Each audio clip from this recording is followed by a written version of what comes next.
Hello friends, आप देख रहे हैं आपका चैनल शेयर बाजार विद आयुष। और दोस्तों, बात करेंगे वीडियो के अंदर नए आईपीओ के बारे में। पूरा डिटेल में हम इस वीडियो में बात करेंगे।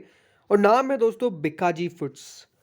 बिकाजी फूड्स अपने आप में एक one of the most renowned brand है एफएमसीजी के अंदर इंडिया में। एंड डेफिनेटली ऑलमोस्ट हर लोग पहचानते हैं बिकाजी को। एंड आप देखेंगे बिकाजी को तो डेफिनेटली जो ब्रांड एम्बेसडर भी है अमिताभ बच्चन सर है। तो अनडाउटेडली जो जैसा कहते हैं कि कंपनी एस्टेब्लिश ब्रांड है, और कह सकते हैं कि यहाँ पे one of the renowned brand जो इंडिया के अंदर है वो बिकाजी है। अब दोस्तों, कंपनी अपना आईपीओ लेके आने वाली है, और आईपीओ जो ला रही है वो भी बिल्कुल डेट नज़दीक है 3 तारीख से। तो इस वीडियो में डिटेल में बात करेंगे कि किस प्रकार की कंपनी है, फंडामेंटल्स किस प्रकार के हैं, और दूसरी बात क्या है कि क्या यहाँ पे पैसा बनता हुआ देखने को मिलेगा। जो इशू ला रही है कंपनी उसका मतलब क्या है, यानी जो कंपनी पैसा आपको लाती हुई देखने को मिलेगी, पैसा जो कंपनी मांग रही है उसका यूजेज क्या होगा, सब कुछ आपको इस वीडियो में बताऊंगा। तो डेफिनेटली ये बहुत इंपॉर्टेंट वीडियो होने वाला है, तो पूरा देखिएगा। फ्रेंड्स, पहली बार अगर आप चैनल से जुड़े हो, चैनल को ज़रूर सब्सक्राइब कर लीजिएगा। So friends, Bikaji foods international limited जो आईपीओ है वो 3 तारीख से 7 तारीख के बीच में ओपन होता हुआ देखने को मिलेगा। बिकाजी फूड्स इंडिया की one of the largest fast moving consumer good brands में से एक है। कंपनी के पास ऑलमोस्ट 6 आपको प्रिंसिपल कैटेगरीज देखने को मिलेगी, प्रोडक्ट रेंज देखने को मिल जाएगी, जिसमें bhujia, namkeen, packet sweets, papad, western snack as well as other snack which primarily include gift packs. Company इस प्रकार काम करती है। इसमें frozen food, mathri range, cookies. तो कंपनी का इस प्रकार में से दोस्तों कुल मिला के 6 प्रिंसिपल कैटेगरीज के अंदर यहाँ पे कंपनी जो है वो अपना काम करती है। लास्ट 6 मंथ्स के अंदर आप कंपनी को देखेंगे, in the 6 months that ended June 30, 2022, company ने करीबन 300 से ज़्यादा जो अपने प्रोडक्ट्स हैं वो बिकाजी ब्रांड के अंदर बेच दिए हैं। अब सबसे लार्जेस्ट मैन्युफैक्चरर बिकाजी में आपको देखने को मिलता है बीकानेरी भुजिया का, जिनका एनुअल प्रोडक्शन ही करीबन 29,380 टन है। ये second largest homemade papad, handmade जो पापड़ होते हैं, माफ करेगा होममेड नहीं, handmade papad with an annual production capacity of 9,000 tonne in the fiscal 2022। Company ऐसा नहीं कि सिर्फ इंडिया के अंदर ही है, इंटरनेशनल फुटप्रिंट्स भी आपको देखने को मिल जाएगा, जिसमें स्नैक्स, स्वीट्स और कह सकते हैं सेल करते हैं ये। और फास्टेस्ट ग्रोइंग कंपनीज है इंडियन ऑर्गेनाइज स्नैक्स मार्केट के अंदर। तो कंपनी अनडाउटेडली दोस्तों वन ऑफ द बिगेस्ट आप कह सकते हैं एफएमसीजी के अंदर। Company over the years market leadership कहाँ कहाँ पे आई है, तो राजस्थान, आसाम, बिहार एक्सटेंसिव रीच है, मतलब सबसे ज़्यादा यहीं बिकता हुआ देखने को मिलता है। ग्रेजुअली कंपनी ने एक्सपांड जरूर किया है अपने फुटप्रिंट अक्रॉस इंडिया, और अभी company almost 23 states, 3 union territories के अंदर काम करती हुई नजर आ जाएगी आपको। 6 मंथ्स एंडेड June 30, 2022 में कंपनी का 21 इंटरनेशनल कंट्रीज के अंदर भी प्रेजेंस है, जिसमें North America, Europe, Middle East, Africa, Asia Pacific, और रिप्रेजेंट करते हैं ये 3.20% of our sales of food products in the such period. So overall company undoubtedly बहुत इंटरेस्टिंग है। इंटरेस्टिंग के साथ साथ दूसरी इंपॉर्टेंट बात क्या है कि कंपनी का जो बात करते हैं हम प्रेजेंस का, वो अनडाउटेडली बहुत अच्छा है। ये आप कोई नहीं कह सकता कि देखिए कंपनी जो है वो सिर्फ आपको गिने चुने एरिया में काम करती हुई नजर आती है। कंपनी जो है वो 23 स्टेट्स में काम कर रही है, 3 यूनियन टेरिटरीज में काम कर रही है, 21 इंटरनेशनल कंट्रीज के अंदर काम कर रही है। सो अनडाउटेडली कंपनी के पास एक एक्सटेंसिव रीच है, ये अपने आप में बहुत बड़ी बात है। बिकाजी फूड्स इंटरनेशनल लिमिटेड दोस्तों 6 मैन्युफैक्चरिंग फैसिलिटीज़ रखता है अपने पास। एक तो बीकानेरी भुजिया, तो बीकानेर में इनका एक फैसिलिटी है, एक गुवाहाटी में है, एक आपको नज़र आ जाएगा कर्नाटका में जिसमें टुमकुर में, और कुछ सब्सिडरी है पेटुंट फूड प्रोसेसर्स प्राइवेट लिमिटेड, जो कैटर करते हैं साउथ सदर्न मार्केट्स जो यहाँ पर इंडिया के अंदर है, तो उनके अंडर कंपनी जो है वो काम कर लेती है। स्ट्रेंथ क्या है, हम बात दोनों की करते हैं, स्ट्रेंथ और वीकनेसेस की। स्ट्रेंथ सबसे पहले समझ लेते हैं। स्ट्रेंथ कंपनी की ये कि देखिए एक एस्टेब्लिश ब्रांड है, पैन इंडिया रिकॉग्नाइजेशन, जैसे मैंने बात किया कि हर घर के अंदर आपको बिकाजी का एक ना एक स्नैक मिल जाएगा। ये अपने आप में आप समझिए बहुत बड़ी बात होती है। Extensive reach plus recognisation pan India का है। डाइवर्सिफाइड प्रोडक्ट पोर्टफोलियो है कंपनी का, स्ट्रेटेजिकली लोकेटेड है, जहां ज़्यादा पॉपुलेशन है वहां पे आपको नज़र आ जाएगा बिकाजी।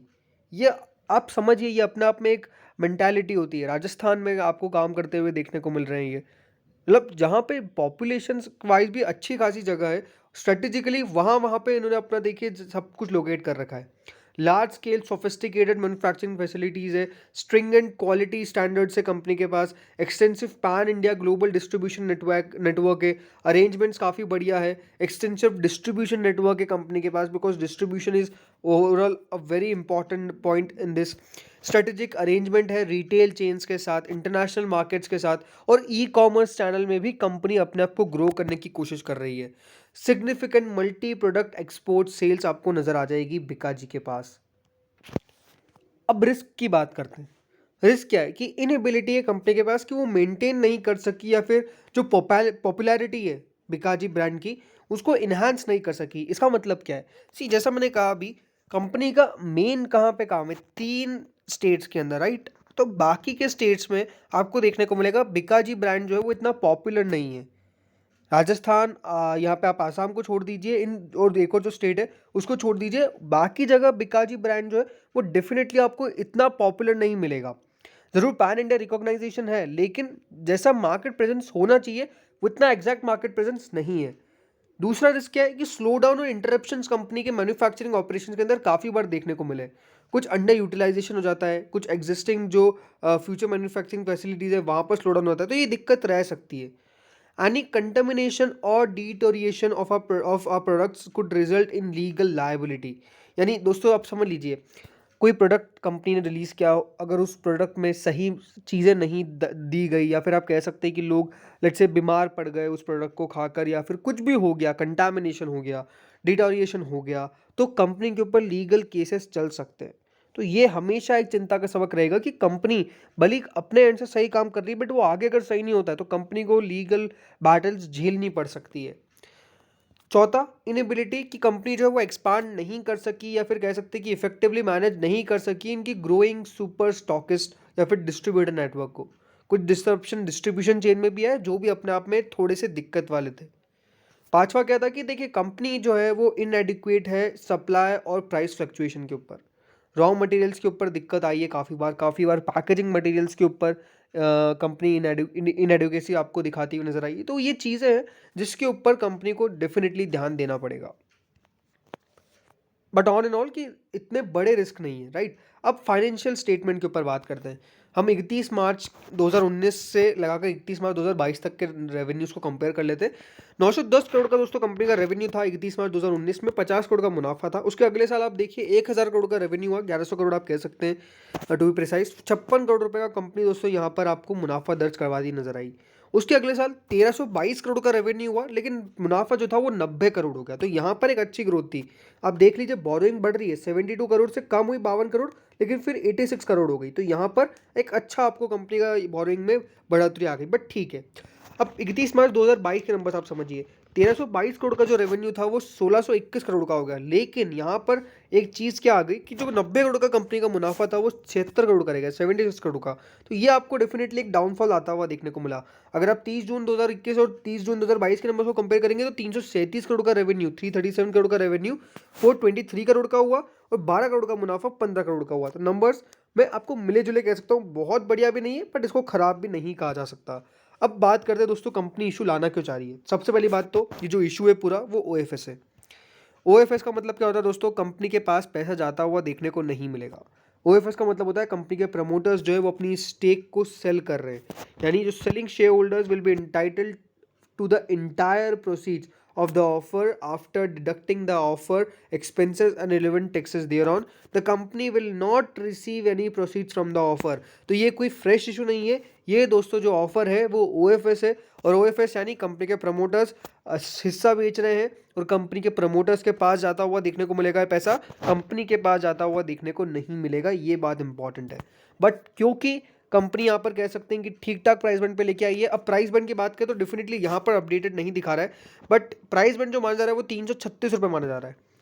336 रुपये के हिसाब से दोस्तों यहाँ पे प्राइस बैंड माना जा रहा है, वो आपको मैं दिखा दूंगा अभी। 3 से 7 नवंबर के बीच में आपको आईपीओ ओपन होता हुआ देखने को मिलेगा। 1 रुपये प्रति शेयर की फेस वैल्यू है, ये करीबन 900 से 1000 करोड़ के बीच का आईपीओ आपको आता हुआ देखने को मिलने वाला है, जिसमें रिटेल कैटेगरी के लिए 35% का हिस्सा रखा गया है। शिव रतन अग्रवाल, दीपक अग्रवाल, शिव रतन अग्रवाल एचयूएफ और दीपक अग्रवाल एचयूएफ जो है वो कंपनी के प्रमोटर्स है। अगर आप अभी कंपनी का देखेंगे तो क्या डेट से 3 नवंबर को ओपन होगा, 7 तारीख तक ओपन रहेगा। फिर आपको ये आईपीओ जो है वो 11 तारीख को अलॉटमेंट ले आएगा और 16 तारीख को लिस्टिंग होती हुई देखने को मिल जाएगी। अब इसकी आप ग्रे मार्केट समझेंगे तो 90 रुपये ग्रे मार्केट चल रही है। 90 रुपये के साथ साथ प्राइस बैंड दिखा रहा है करीबन 336 रुपये का और दिखा रहा है कि 426 पे लिस्टिंग होगी, 26% का मुनाफा। तो डेफिनेटली प्राइस बैंड कई जगह पे अपडेट हो चुका है। कहा जाए 336 रुपये का है, 336 रुपये का ही मोस्ट लाइकली होने वाला है। तो क्या इस आईपीओ के अंदर पैसा लगाना चाहिए? तो अनडाउटेडली कंपनी बढ़िया है, वैल्यूएशन सही जगह पे लेके आ रही है। एंड यहाँ पर मुझे लगता है कि क्योंकि एक रिनोड ब्रांड है प्लस कंपनी बढ़िया करती हुई नजर आई है, तो बढ़िया कर सकती है। बाकी और इन्फॉर्मेशन आपको लगातार मिलती रहेगी। आपका क्या मानना है बीकाजी फूड्स के ऊपर? जरूर कमेंट सेक्शन में बताइएगा। Thank you friends for watching this video.